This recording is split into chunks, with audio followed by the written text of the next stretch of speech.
With the snow almost completely melted and the first signs of spring approaching, it's time for us to leave this cozy cabin where we've spent the past 6 weeks soaking up the authentic Swedish lifestyle in the charming town of Sala in central Sweden. If you're watching this video, we've already left, so this is my love letter to the wonderful Fairytale cabin that was our home for 6 weeks. Nilla's villa is a charming little blue house that sits at the top of a small slope. As you enter through the front door, the first thing you see is the beautiful chimney and this cozy eating area. Pernilla, our host, had prepared a bouquet of tulips, a handwritten note, and a bag of treats for Ellie ahead of our arrival. To the left of the entrance you have the sitting area. The couch and the leather chair are both very comfy, and all of the furniture feels really unique. Some of it is vintage, some of it is more modern, but everything feels sturdy and high quality, like a lot of care was put into picking out the pieces. I also loved the blend of different wood finishes that makes this place feel homey and eclectic. On this side you'll also find the door to the conservatory, which we didn't really use in the winter time, but in the summer it was a lovely place to sit outside on rainy days, hang up clothes to dry, and have a coffee or get some work done in the fresh air. There's also an outdoor seating area and grill, which is quite lovely in the summertime, but lay dormant in winter. If you're lucky, you might spot deer roaming around the yard. As a city girl at heart, this was extremely exciting to me, but for locals who are used to having them around, they're just little invaders that eat people's gardens. Are you guys seeing? Oh, there's another one! Oh my god! Don't freak out. I'm a friend. Oh my god. Shh, Ellie, no. On the right, you have the kitchen area, which is fully equipped with all the modern comforts you can wish for. On this side, there's the combined oven and microwave, induction stove, exhaust hood, large double basin sink, and a dishwasher.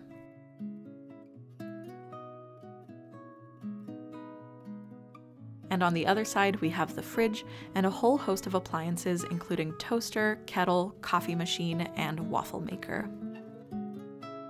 We never tried using it, but behind the fireplace there is a small wood-burning stove. Just another one of those delightful details that reminds you of the history of this place and how people lived here and used the space 100 years ago. In a month and a half of being here, for the most part we felt we had everything we needed to cook whatever we liked. We've made soups, baked cookies, and had a whole Chinese New Year feast while we were here with no issues.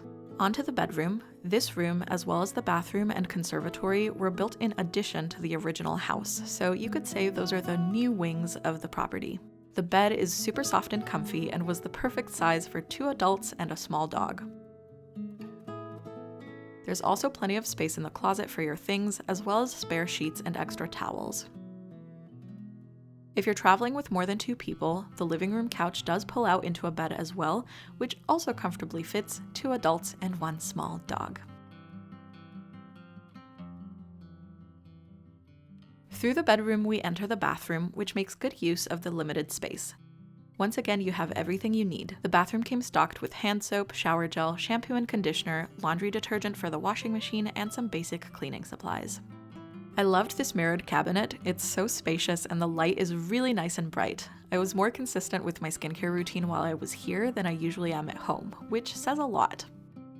The hot water in the shower only lasts for about 7 minutes, but that's understandable because big tanks of hot water are expensive to keep warm. It only takes about half an hour to have hot water again, so it's not a big deal.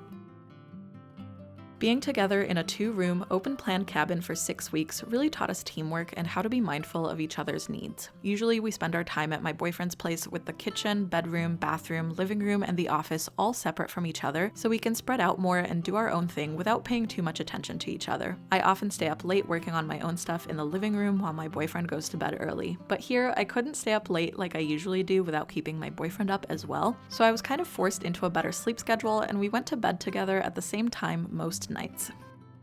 When we first arrived here, it was still deep in the winter time, with huge piles of snow obscuring the entire lawn. Our host was kind enough to clear a path for our car to drive up before we arrived, and we luckily only had to re-clear the snow once. It took about 40 minutes and was a great workout. We wanted to know what it's really like to live somewhere that gets a lot of snowfall, so we were glad we had a chance to experience it firsthand, and the chores that come along with it. We also had to spread salt and gravel regularly to make sure the slope didn't get too slick for the car to drive up and down the hill. Everything we needed for the winter, like gravel and and firewood was readily available and well stocked in the shed.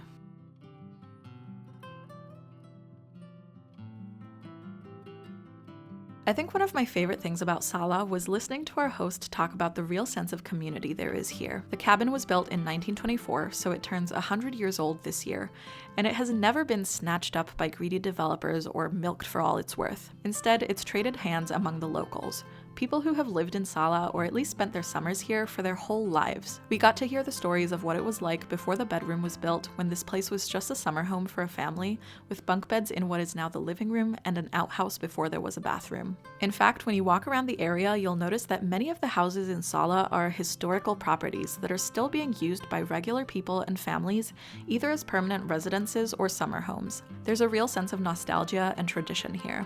People have nurtured these homes, renovated them with new rooms and modern comforts, but preserved the essence of what they used to be. So walking around here almost feels like stepping into a different time. The buildings all have so much character, charm, and history to them.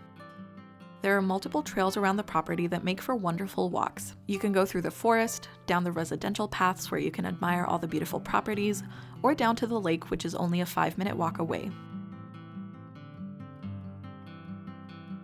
We had the amazing opportunity to actually walk on the lake once it was frozen over. It was such a beautiful day, and many of the locals were out on the ice on skates, skis, or just normal shoes. We saw so many dogs that were also enjoying the winter fun with their owners, and most excitingly of all, I kid you not, 2 planes that kept landing on the ice, taking off, and circling around the lake. It was such a cool thing to witness. There are several supermarkets in Sala. The closest to Nilla's villa is Ica. You can get pretty much anything you need there. There's a post office, some basic drugstore goods, flowers, a wide range of fresh produce, so much cheese, a meats and deli counter, a DIY salad and pasta station, and my personal favorite, the rotisserie chicken here is absolutely delicious. In all Swedish supermarkets, you'll find a pick and mix godis section for Sweden's Saturday candy tradition. My favorites were the naturgodis, which include chocolate-covered nuts and fruits, as well as salty snacks like corn nuts, Asian snack mixes, dried beans, and different seasoned crackers. Also, shout out to my favorite snack I found in Sweden, Smash. It's actually produced by a Norwegian brand. They are salted corn cones covered in milk chocolate. The sweet and savory, crispy and creamy combination is so addictive. If you head into Sala's city center, you'll find plenty of quaint little boutiques and stores selling all kinds of things. There are quite a lot of antiques and thrifted pieces for sale.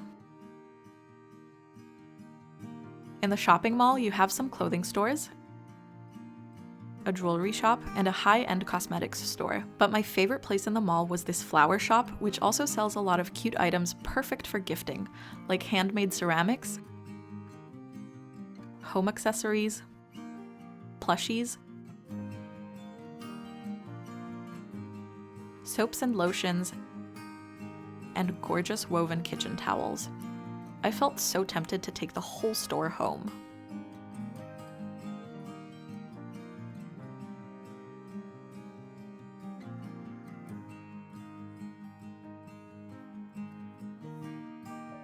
Another favorite find for me in Sweden was this store called Normal. This isn't a local shop. You can find them all over Sweden and in several other countries in Northern and Western Europe, but unfortunately not in Germany. The way I'd describe it is like Flying Tiger, but focused more on cosmetics and personal care. But they also sell home accessories like candles, as well as cleaning supplies, imported snacks, stationery, and other fun little treats and giftable items. I was especially enamored with their TikTok viral section. Every time I went to Normal, I found new interesting things I never knew I needed. The store's concept feels very young and fresh, geared towards Gen Z, and what can I say? Normal has the key to this girl's heart. It's really lovely walking around Sala's city center. It somehow strikes a perfect balance between serene, but still full of life. And again, the sense of history and heritage is palpable when looking around at all the gorgeous old buildings. There are plenty of restaurants and coffee shops, and even an Asian grocery store, which is Thai-owned. You really get the feeling of being in a melting pot of culture here in a backdrop of Swedish tradition. Other sights to see in Sala include the Silvergruva, the old silver mines. We didn't do the tour where you can go down in the mines, but it's a nice place for an afternoon stroll where you get to admire the surroundings.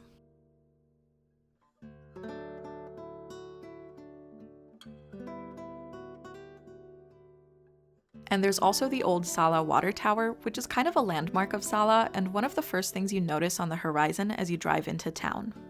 Nilla's villa has a lovely little replica of it on the windowsill.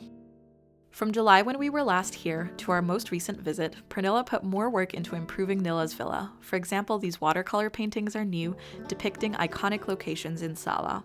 There are so many lovely details that add to the character of Nilla's villa, like this painting of the house, which was painted by a previous owner.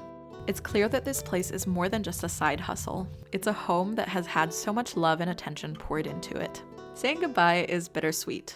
We're happy to be going back home, but already looking forward to the next time we'll be able to return to Sweden and see Nilla's villa again.